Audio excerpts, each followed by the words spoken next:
Muli naman magbabalik ang 12-time NBA All-Star na si Chris Paul sa Los Angeles Clippers ayon yan sa report ni Shams Charania.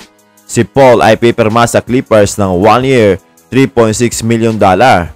Si CP3 ay naglaro dati sa Clippers ng 6 na season simula 2011-2012 season hanggang 2016-2017 NBA season at sa 6 na season na yan ay nadala nila ang Clippers sa Western Conference Semifinals na yun na ang pinakamalayo. Nang 2015, tinalo nila ang defending champion na San Antonio Spurs sa 7-game first-round series.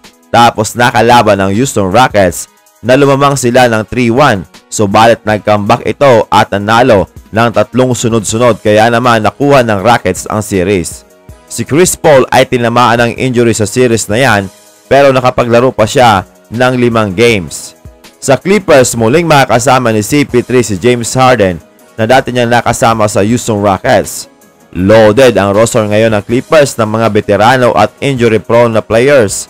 On papers, kung prime years nila, mahirap gibain ang Clippers ngayon dahil andyan si James Harden, Chris Paul, Kawhi Leonard, Brook Lopez at Bradley Beal. Solid talaga ang roster nila. Andyan pa si Ivica Zubac, Bogdan Bogdanovic at ang bagong kuha na si John Collins.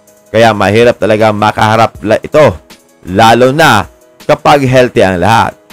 Si Chris Paul nang umalis sa Clippers ay nagpalipat-lipat na ng team. Naglaro sa Phoenix Suns, Rockets, OKC, Warriors at last season ay nag-average pa ito ng 8.8 points, 7.4 assists at 3.6 rebounds sa San Antonio Spurs. Huwag na natin i-expect ang dating Chris Paul at hindi rin naman inaasahan na maglalaro siya ng mahabang minuto at mala all-star na performance kasi malabo na yon. After naman magtanggal ng players ng Lakers ay muli itong kumuha ng kapalit dahil ayon sa report kinuha ng Lakers na Christian Coloco at Chris Manon para sa two-way deal ayon niya sa report ni Shams Charania. Si Coloco ay dati nang naka-two-way sa Los Angeles Lakers last season. Ang 7-foot center ay naglalaro sa South Bay Lakers at sa Lakers team at nagpapakita naman ito ng kanyang ability. Mas lob threat at shot blocker etong si Coloco kaysa dito kay Trey Jamison. Si Chris Manon naman ay undrafted rookie na naglaro para sa Golden State Warriors Summer League team. At sa kanyang 5 games sa Las Vegas ay nag-average ito ng 11 points, 5.2 rebounds, 2 assists, 1.4 steals at 1.6 blocks per game. Si Manon ay 23 years old pa lamang na may 6 foot 5 inches tall guard.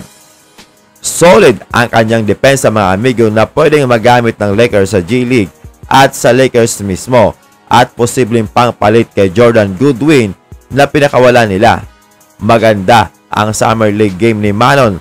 Malay natin maging susunod siyang Austin Reeves, Jordan Goodwin or Alex Caruso.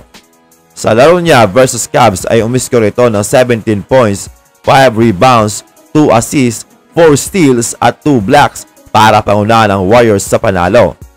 Marami ang nagtatanong kung bakit hindi binigyan ng pagkakataon si Cole Swider.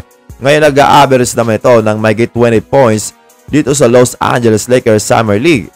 Maybe kulang ng depensa si Swider at pure scorer lamang ito unlike dito kay Chris Manon na all-around ang laruan at kung mai-translate niya ito sa NBA talagang big steal ito para sa Los Angeles Lakers.